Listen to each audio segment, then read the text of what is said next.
तापतमोवितानं सम्यक् प्रणम्य जिनपादयुगं युगादात् क्वलम्बनं भवजले पतताञ्जनानां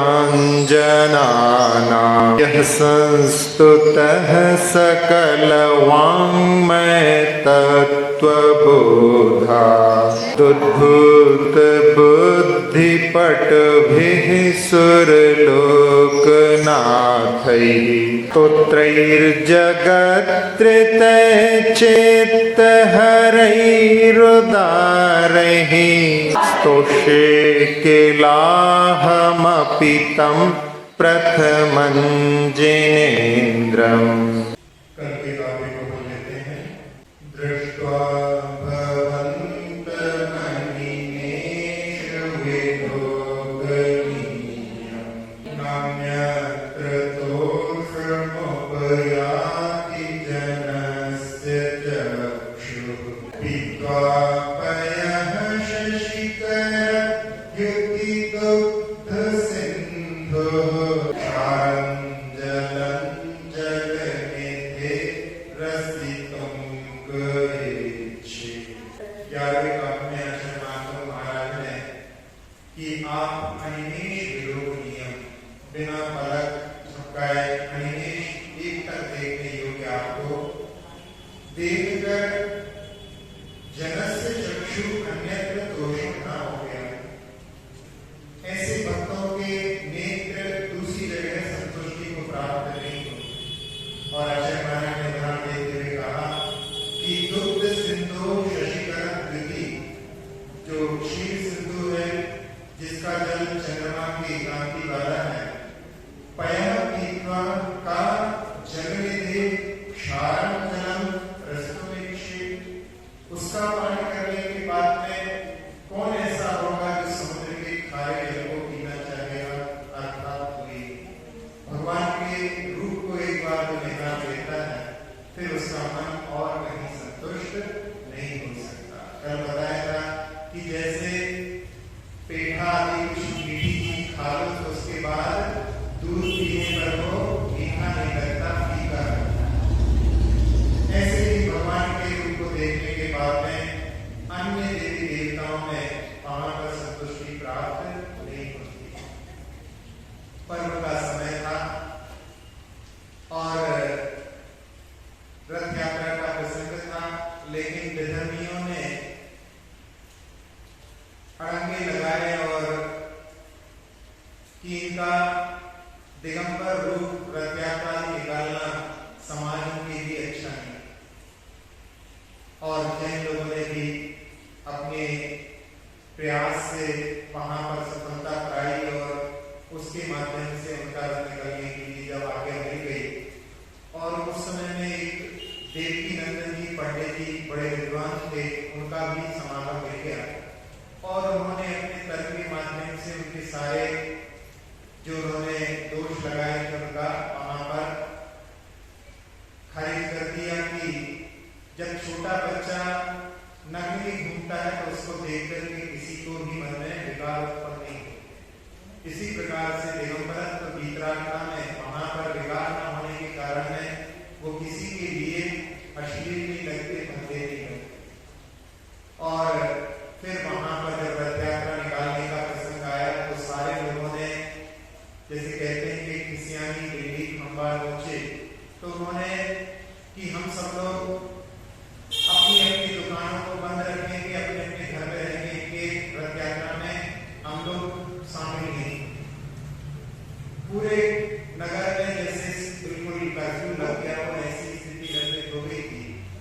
और उस समय सब लोगों के मन में शोक था कि देखो इस बहाने से तो कम से कम जो विधर्मी है वो भी भगवान के रूप को देख करके उनके अंदर भी सम्यक दर्शन उत्पन्न हो सकता है। लेकिन सारे लोग अपने अपने द्वार बंद करके बैठे हुए। उस समय में विद्वान जो थे उन्होंने ये भी कहा कि देखो अपना कितना साथ दे रहे हैं कि सब लोगों ने अपने अपने प्रतिष्ठान बंद किए हुए हैं। कहीं तो ऐसा होता है कि जैन लोग स्वयं अपने प्रतिष्ठान बंद नहीं करते, इन लोगों ने सबने अपने प्रतिष्ठान बंद किए हैं। लेकिन मन में कि ये लोग शामिल नहीं हो रहे, रोड पर भी नहीं खड़े हैं। जब कहीं जुलूस निकलता है, जब तक कोई देखने वाला नहीं हो, तो वहां पर उस जुलूस का क्या महत्व? क्योंकि कहा जाता है कि जब भगवान का बाहर जुलूस निकलता है तो बहुत सारे असमर्थ लोग जो जिनारे में प्रवेश नहीं कर पाते वो भी दर्शन कर लेते हैं, पशु पक्षी भी दर्शन कर लेते हैं, और साथ साथ में बहुत सारे विधर्मी भी उनको देख करके उनके मन में भी श्रद्धा उत्पन्न हो सकती है। जुलूस चल रहा था और एक चौराहे पर जब पहुंचा तो साथ में गंधर्व भोजक भी था, उसने कहा कि मुझे कुछ गाने की, एक भजन गाने की अनुमति दो, इससे लोगों के ऊपर प्रभाव पड़ेगा। तो वहां पर जो मुखिया थे उन्होंने कहा कि वैसे तो माहौल खराब चल रहा है और उससे बिगड़ सकता है, कभी भजन का बड़ा प्रभाव होता है, आप विश्वास मानिए प्रभाव जरूर पड़ेगा अपने मन में। तो बेमन समय लागेगी कि जल्दी से खत्म कर लेना, ऐसा उनके लिए कह दिया।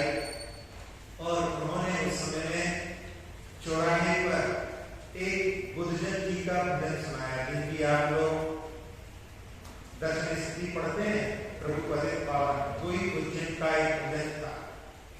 और जब उन्होंने वहां पर उस भजन की प्रस्तुति की, उस भजन की पंक्तियां, बुद्धजन पक्षपात तज देखो साचो कौन देव यादव, कि अपने पक्षपात को छोड़ करके सच्चा देव कौन है, इस बात के लिए वहां पर उस भजन में प्रेरणा दी गई।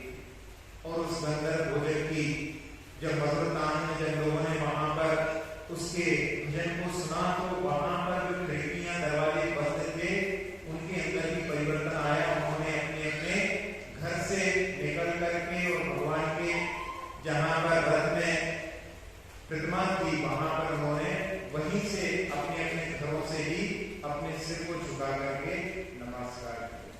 तो ऐसा प्रभाव वहां पर उस समय में पड़ा था। तो उसी बात को लेकर के कि भगवान का एक बार भी कोई रूप देख लेता है तब फिर उसका मन अन्यत्र कहीं भी संतुष्ट नहीं होता। आज अपन 12वें काव्य को प्रारंभ करते हैं। यही शांत राग रुचिभिः परमाणुभिस्त्वं, यही शांत राग रुचिभिः परमाणुभिस्त्वं,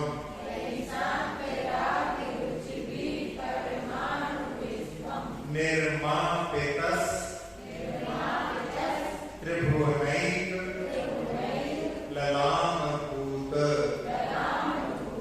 निर्मापितस् त्रिभुवनैक ललामभूत,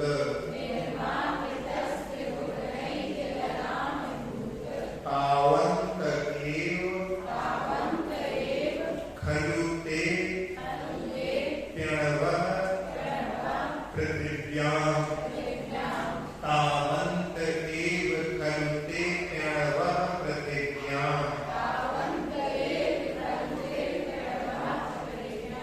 यत्ते समान मपरं नहीं रूपमस्ति, यत्ते समान मपरं नहीं रूपमस्ति,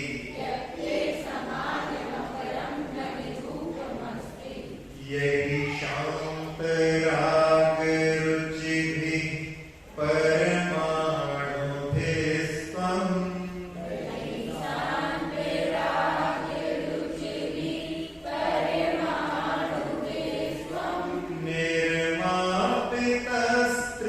निर्मापितस्त्रिभुवनैक ललामभूत,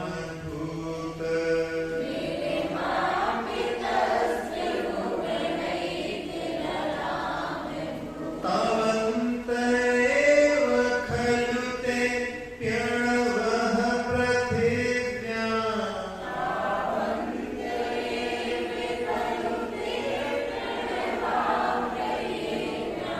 यत्ते समानमपरं नहि रूपमस्ति,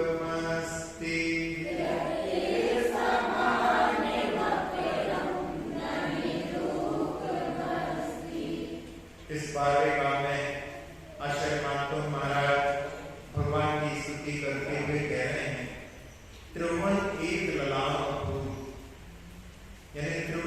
एक आभूषण स्वरूप भगवान आपको, त्वं यही शांत राग भी परमाणु भी निर्मापिता,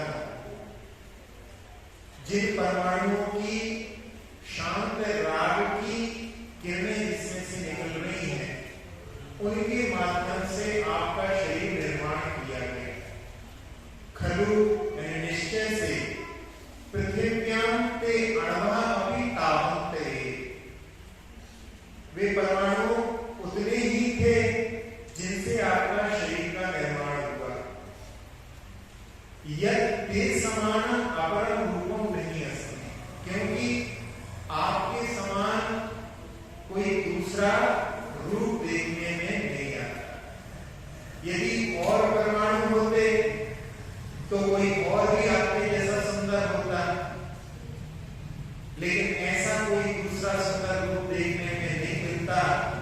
इसलिए कह सकते हैं कि भगवान जिन परमाणुओं के द्वारा आपका निर्माण हुआ है, जिनमें शांत राग की ऊंची किरणें फूट रही हैं, वो संसार में उतने ही थे।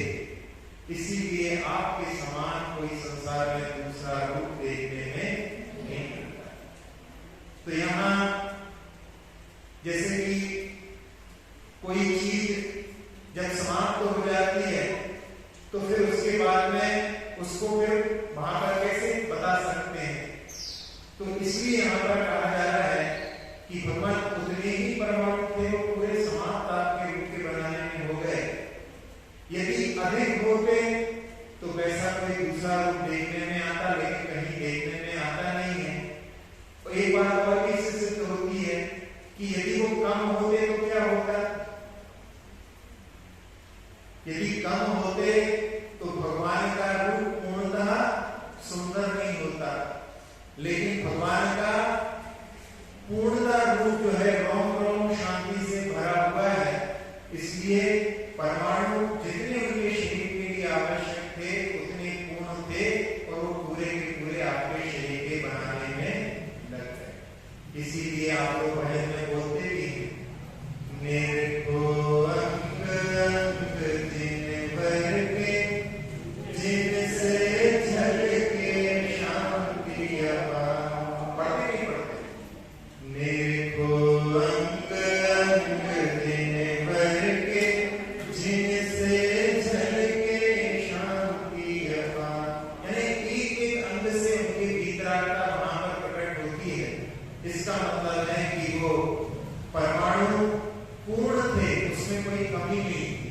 यदि किसी अंग में वहां पर भीतरात्मा नहीं दिखती तो हम कह सकते थे कि वो परमाणु कम थे, लेकिन भगवान के एक ही अंग से वहां पर शांति का निस्रवण होता है। इसलिए हम कह सकते हैं कि भगवान आपके शरीर में जितने परमाणु लगे हैं वे संसार में उतने ही। आप लोग लौकिक में भी देखते हैं कि जैसे यदि आटा खत्म हो जाता है तो वो जो रोटियां उस आटे से बनी हैं, वैसी रोटियां फिर दोबारा दूसरे आटे की रोटियां तो खत्म होंगी, लेकिन उस आटे की रोटियां जब आटा खत्म हो गया तो कहां से लाए? पार्टी में अक्सर ऐसा होता है, कोई चीज जो बहुत स्वादिष्ट बनी हो जल्दी खत्म हो जाती है, और खत्म हो जाने पर क्या करते हैं, कोई कहता है भैया हमको वो चाहिए, थोड़ा ठहरो थोड़ा ठहरो। थोड़ा ठहरने के बाद में उस चीज को फिर वहां पर जब लेकर के आए तो कहा कि भाई उसमें तो वैसा मजा नहीं है। मैंने भैया अब वैसा मजा तो आ नहीं सकता, क्योंकि वो तो समाप्त हो गया। इसी प्रकार से यहाँ पर जितने परमाणुओं से भगवान का रूप निर्माण होना था वो उतने ही थे। इसलिए भगवान के समान कोई दूसरा रूप संसार में दिखलाई नहीं देता। इसमें एक जगह परमाणु दिया है और एक जगह अणु भी दिया है। तो यहाँ पे पहली लाइन में आप देख रहे हैं परमाणु भी, और ते अपि अणवः, उसमें अणु भी दे दिया। अणु और परमाणु यहाँ पर जैन दर्शन में अणु का अर्थ जिसका विभाजन नहीं होता वही है। परम शब्द यहाँ पर उन श्रेष्ठ अणुओं के माध्यम से भगवान का निर्माण हुआ, इसलिए उसने परमाणु किया। विज्ञान में परमाणु उसको कहते हैं कि जो विभाजित नहीं होता, लेकिन जिसको विभाजित नहीं होता बताया था उसके भी काफी विभाजन हो चुके हैं। विज्ञान ऐसा ही है कि सत्य की खोज में तो निकला है, लेकिन अभी उसने सत्य को प्राप्त नहीं किया। सत्य की दिशा में जाने की प्रयास जरूर है, लेकिन सत्य को पूर्णतः पाना विज्ञान के बस की बात नहीं है, क्योंकि विज्ञान की भी सीमाएं होती। जहां सर्वज्ञ ज्ञान की कोई सीमा नहीं होती, वहां पर जो सत्य का उद्घाटन हुआ है उस तक विज्ञान का पहुंचना संभव नहीं है। लेकिन फिर भी जहां तक वो पहुंचने का प्रयास करते हैं तो उसमें वो भी ऐसा मानते हैं कि वो परमाणु जिसका विभाजन नहीं होता उसके माध्यम से पूरा संसार है। इस बात को जैन दर्शन ने भगवान की वाणी में बहुत पहले से कह रखा है कि सारा संसार परमाणुओं से बना हुआ है। अपना शरीर और जो कुछ दिखाई देता है वो सब परमाणुओं से ही मिलकर के बनता है। वही परमाणुओं के बड़े बड़े स्तंभ बन जाते हैं और उनका विभाजन हो जाता है। इस प्रकार का कार्य चलता रहता है।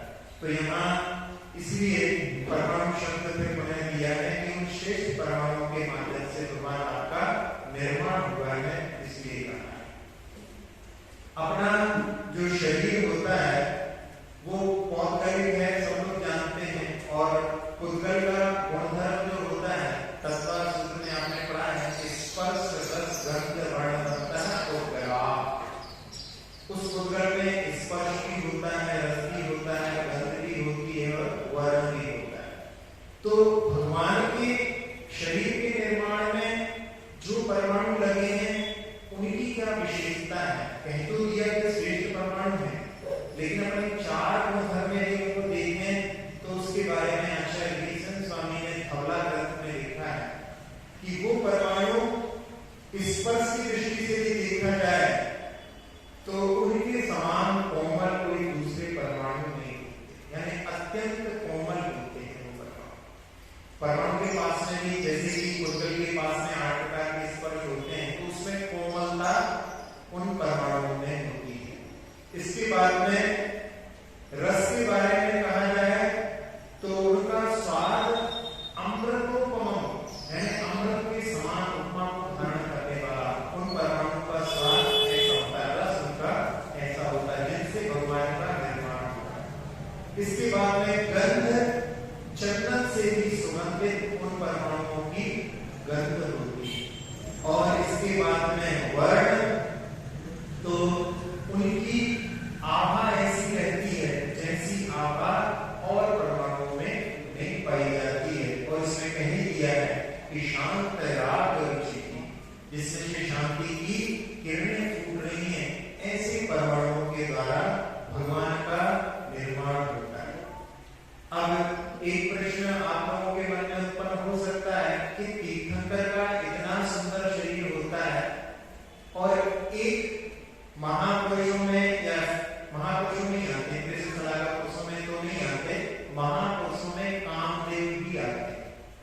और कामदेव के लिए कहा जाता है जिनको देख करके लोग मोहित हो जाते हैं। आप लोगों ने यदि आलू में उनके जब वर्णन आता है सुना होगा तो उस समय में लोगों को देख करके मोहित हो जाते हैं, बिल्कुल पागलपन जैसी स्थिति हो जाती है। कैसे कैसे उदाहरण वहां पर कि कोई महिला कुएं पर पानी भर रही थी और गगरी में वो रस्सी ना बांध करके अपने बच्चे के गले में रस्सी बांध, क्योंकि देख रहे काम भी निकल रहे हैं, उनको देख करके काम भी कर रहे हैं, लेकिन यहाँ पर समझ नहीं आ रहा है क्या कर रहे हैं। जब बच्चा रोने लगा तो समझ में आया कि उसके गले में रस्सी बांध दी। बच्चे को भोजन कराते समय में छिलके बच्चे के मुंह में दे रहे हैं और दर को बाहर फेंक रहे हैं। पायल को गले में पहन लिया। तो ऐसी स्थिति उस समय में कामदेव के रूप को देख करके होती है। तो ऐसे तीर्थंकर भी हुए हैं जो कामदेव भी थे और तीर्थंकर भी थे, तो फिर उन तीर्थंकरों के साथ कैसा होता? तो तीर्थंकरों का जो रूप होता है वो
मात्र 5 प्रकार की वर्णाएं ऐसी होती हैं जिनको कि हम ग्रहण करते हैं।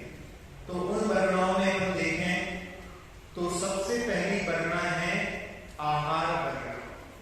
जो हम भोजन करते हैं उस आहार की बात नहीं, हम जिन वर्णाओं को बाहर से ग्रहण करते हैं उनकी बात। सारे जीव, पूरे संसार के जीव आहार वर्णाओं को ग्रहण करते हैं और उन आहार वर्णाओं में जो तीर्थंकर ग्रहण करते हैं वो सबसे विशिष्ट होती है। जब तीर्थंकर की नव केवल लब्धि का वर्णन आता है, उनकी 9 लब्धियां होती हैं, उसमें क्षायिक लाभ की परिभाषा जब आती है, आचार्य पूज्यपाद महाराज ने इसके लिए कहा कि भगवान कमलाहार नहीं करते। जैसे हम लोग और नाकर के भोजन करते हैं, भगवान का कमलाहार नहीं होता।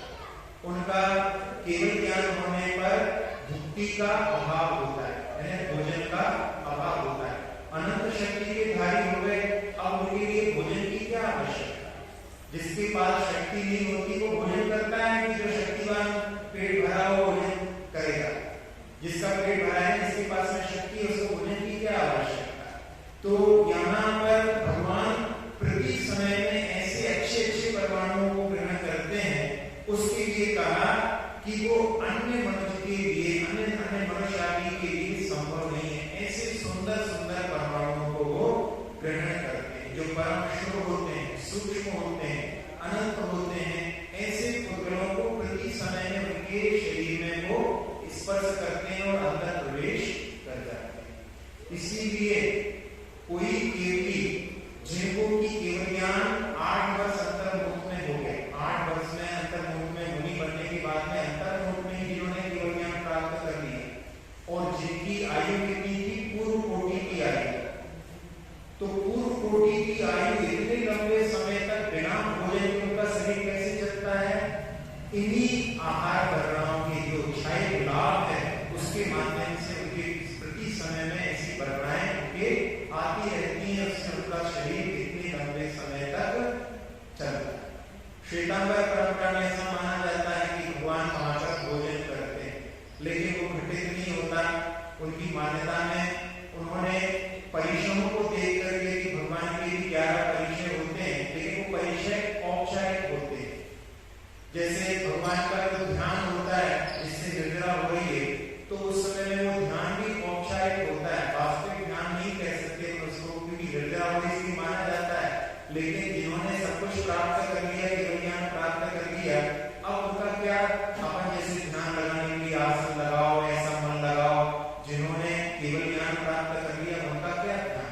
लेकिन फिर भी वहां पर निद्रा को देख करके जिसका वर्णन किया जाता है वो औपचारिक, इसी प्रकार से परिचय भी वहां पर औपचारिक होते हैं, उनका कोई प्रभाव नहीं होता।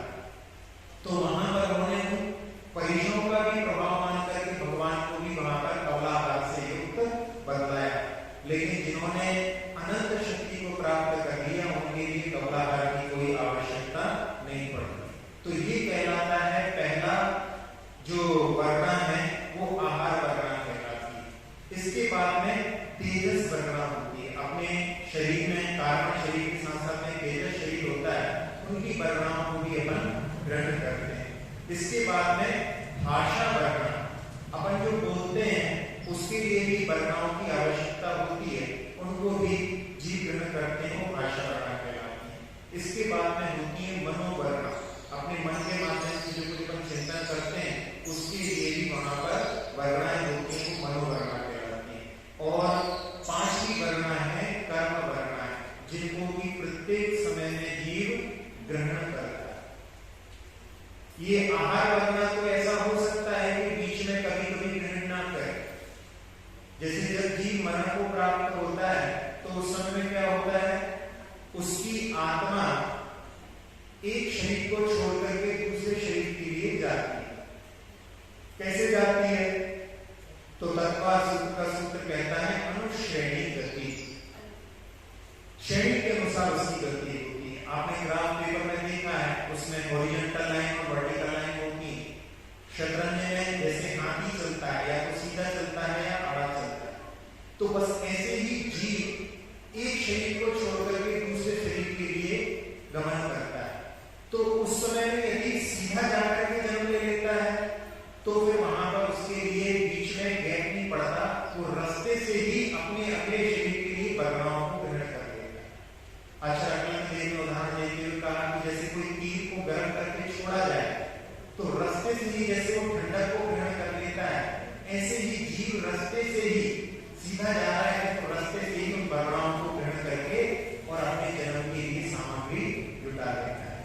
तो ये जब सीधा जाता है तब उसमें वो आहार परिणाम को हमेशा ग्रहण करता है, लेकिन जब वो विग्रह गति करता है यानी मोड़े देता है, तो उसमें मोड़े की बताया किया कि जीव जो है हमेशा हॉरिजॉन्टल और वर्टिकल रहेगा।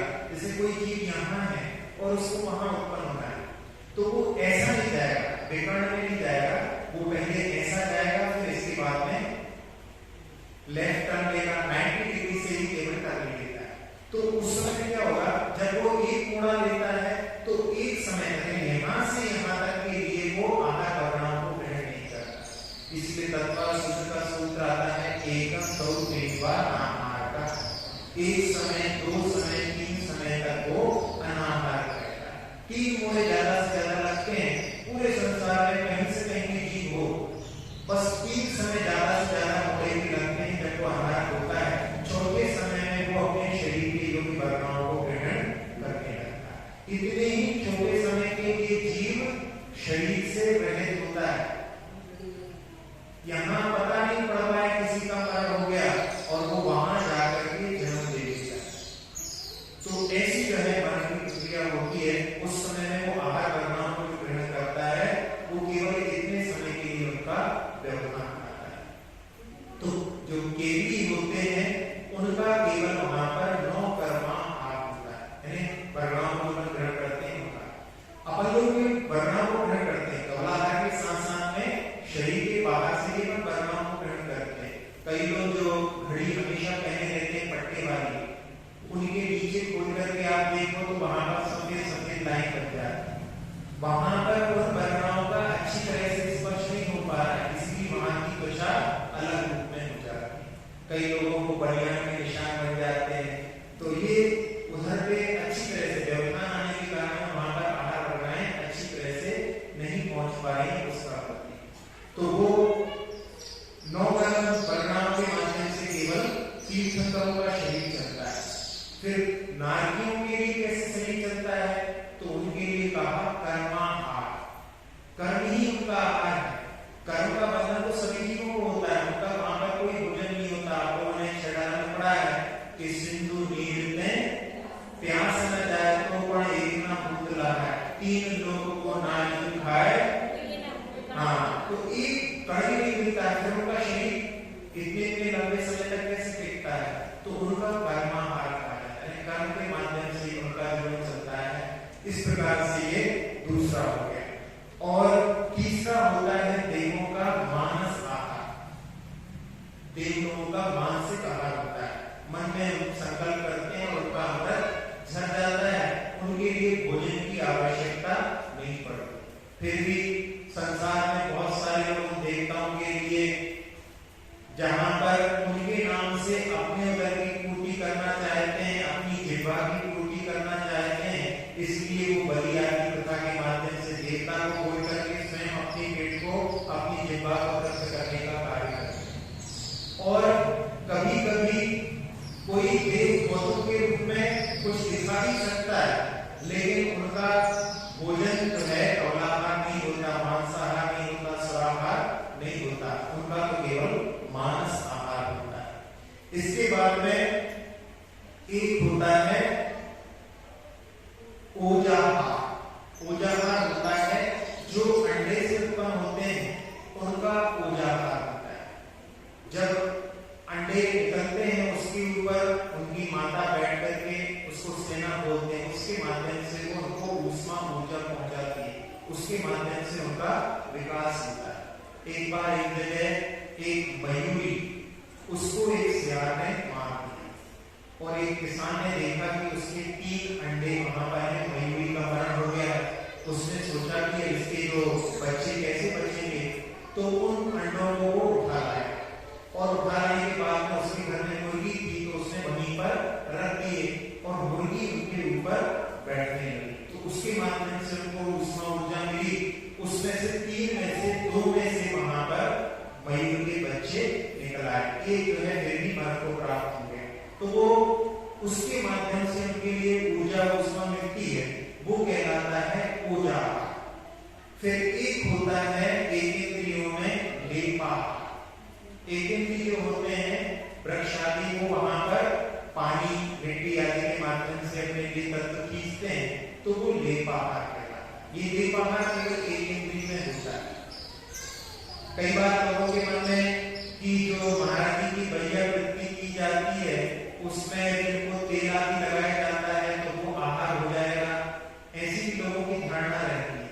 लेकिन जैन धर्म के अनुसार, जैन शासन के अनुसार ये जो शास्त्रों में देखें तो वहां पर एक इंद्रियों को लेपाहार होता है, पंचेंद्रियों जो है मनुष्यों के लिए लेपाहार नहीं बनता है। तो यदि ऐसा माने कि फिर महाराज जी के लिए भी करना ही है, किसी महाराज जी की पीठ में दर्द हो रहा है तो फिर क्या करें, जब चौकी में जाए आहार करने के लिए तो सामने से आहार कराओ, पीछे से उनको तेल लगाओ, तो बड़ी हास्यास्पद स्थिति बनेगी। तो ये संभव नहीं है इस प्रकार से कि वहां पर एक इंद्रियों को जो लेपाहार होता है वो पंचेंद्रियों को। और यदि ऐसा लगता है कि लोगों को कि हमारे लिए पंचेंद्रियों को भी लेपाहार होता है तो वो लोग ऐसा प्रयास कर सकते हैं कि अपने पूरे शरीर को तेल में किसी टैंकर में डुबा करके रखें, उपवास करके देखें और फिर उसके बाद में हमको कितनी जो है भूख की तृप्ति हो, भूख की जो शांत होती है उसके माध्यम से वो प्रयोग करके देखें, तब समझ में आएगा कि शरीर के अंदर वो प्रवेश नहीं करता।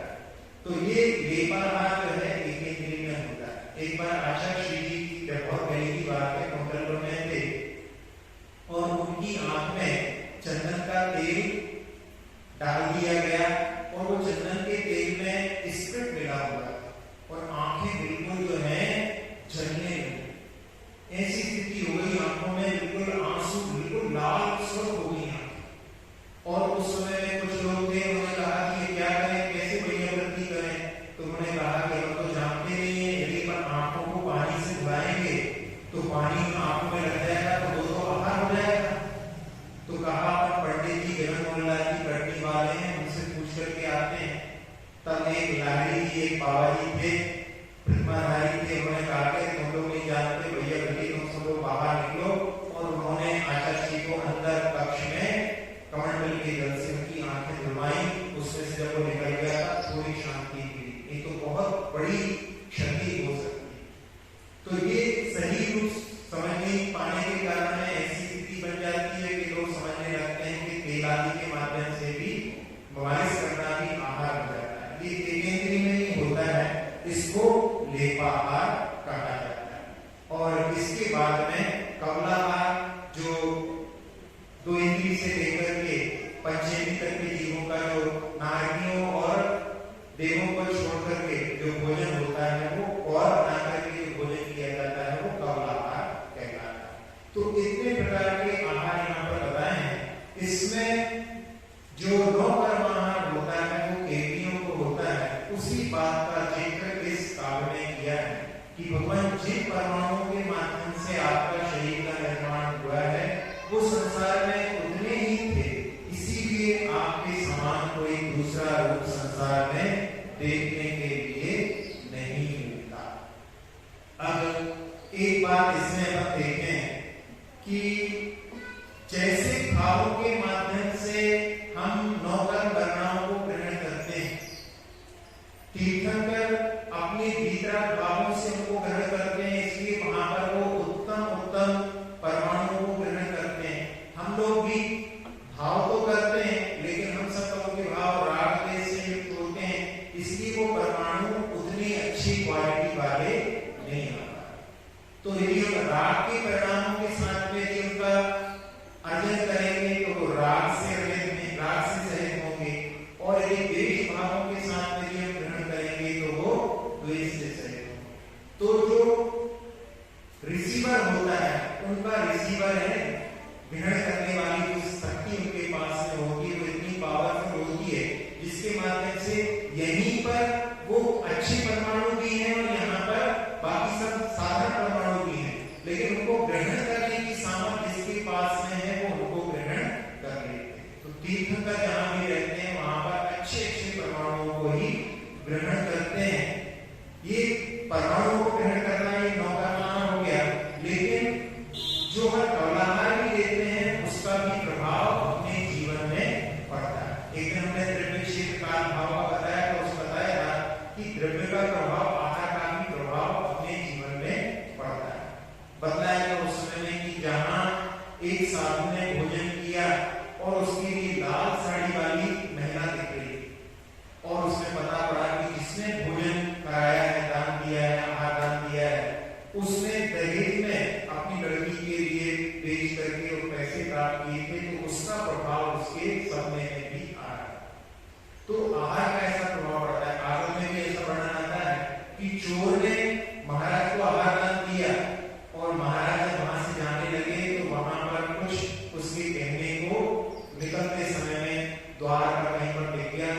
इसको खाने के भाव होगा, इसको खा करके ये करेगा। तो चोरी का आहार लेने से, चोर के द्वारा दिए गए आहार को लेने से उनके चोर के भाव हो गए। तो जिन आहार को हम ग्रहण करते हैं उसका भी प्रभाव हमारे जीवन पर पड़ता है। आप लोगों ने देखा होगा कि भोजन घर में माँ भी बनाती है और भी बहन भी बनाती है, पत्नियां भी बनाती हैं, लेकिन सबके भोजन में वहां पर स्वाद अलग अलग है।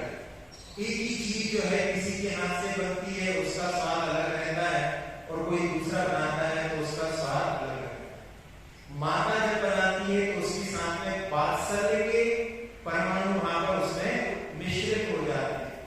जब बहन बनाती है तो वहां पर उसमें भ्रातृत्व के रस के साथ में वहां पर वो परमाणु मिश्रित हो जाते हैं।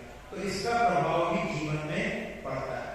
माता जब भोजन कराती है तो उस समय उसकी भावना होती है कि एक और रोटी खा लो, इस प्रकार के भाव होते हैं। और घर में यदि कोई नौकर हो तो उस समय क्या रहेगा कि यदि एक रोटी नहीं खाएंगे तो हमारे लिए बच जाएगा। तो ये भावना का उसके प्रभाव पड़ता है। और यहाँ पर जैसे माता कहती है कि एक रोटी तो खा लो, आप कहीं होटल में जाओगे तो भाग लेगा एक रोटी खा लो, लेकिन वहां पर उस मन में क्या भाव है कि बिल और बढ़ जाएगा। तो वहां पर उसमें लोभ का भाव उसके अंदर छिपा हुआ है।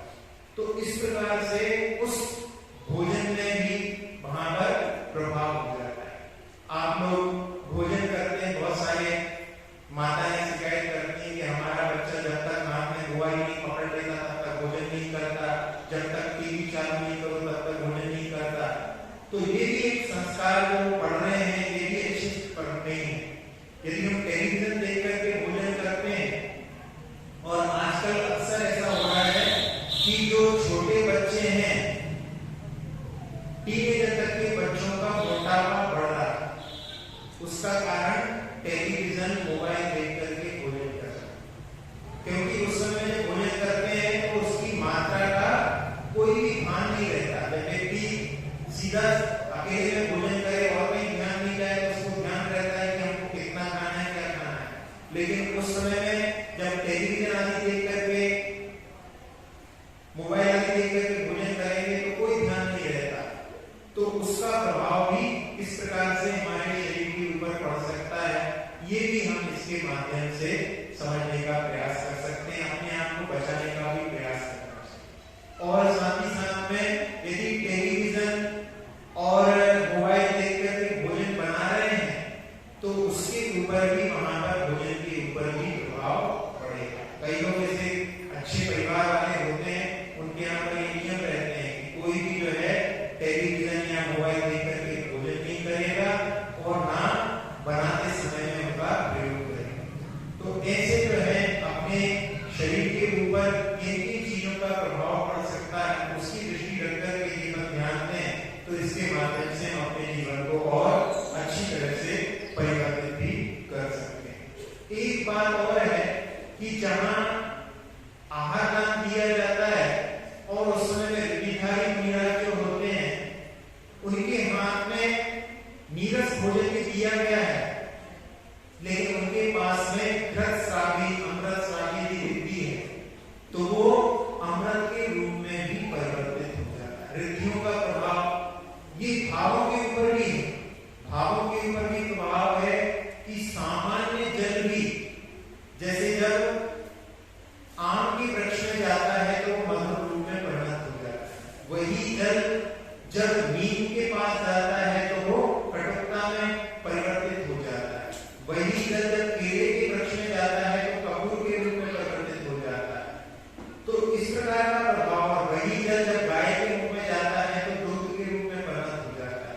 तो अपने भावों के अनुसार भी हम जो कुछ भी दे रहे हैं, यदि अपने भावों में भी हम परिवर्तन कर रहे हैं तो उसमें भी परिवर्तन आ सकता है। तो बहुत कुछ जो है आहार के ऊपर भी निर्भर करता है और इससे ज्यादा जो है अपने भावों के ऊपर निर्भर करता है। तो उन भावों के माध्यम से उसमें भी परिवर्तन आ सकता है। इस काव्य के माध्यम से हम इतने सारे बिंदुओं पर विचार करके इस काव्य में, जिसमें कि भगवान को कहा कि भगवान आप इस संसार में एक निर्मल त्रिभुवन के अद्वितीय आभूषण स्वरूप हैं और जिन परमाणुओं के माध्यम से जिनमें शांत राग की रुचि निकल रही है, किरणें निकल रही हैं, उनके माध्यम से भगवान आपका शरीर का निर्माण हुआ है। वे संसार में 13वां अभी तावत पृथ्वी पर वे उतने ही थे, इसीलिए यत् ते समानम अपरम रूपम नहीं अस्ति, आपके समान इस संसार में कोई दूसरा रूप देखने में नहीं आता। अब हम इसके पद्यानुवाद को देख लेते हैं।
अक्षर पद मात्रा से दूषित वचन अगर ममहीन रहे और प्रमाद कषाय के वश में सम्यक अर्थ विलीन किए, जिन वाणी माता मेरी उन सब त्रुटियों को क्षमा करें, दें आशीष शीघ्र हम सबको केवल लब्धि रमा मिले, प्राप्त हमें हो बोधि समाधि परिणामों की शुद्धि हो, निज आत्म उपलब्ध हमें हो, शाश्वत सुख की सिद्धि हो।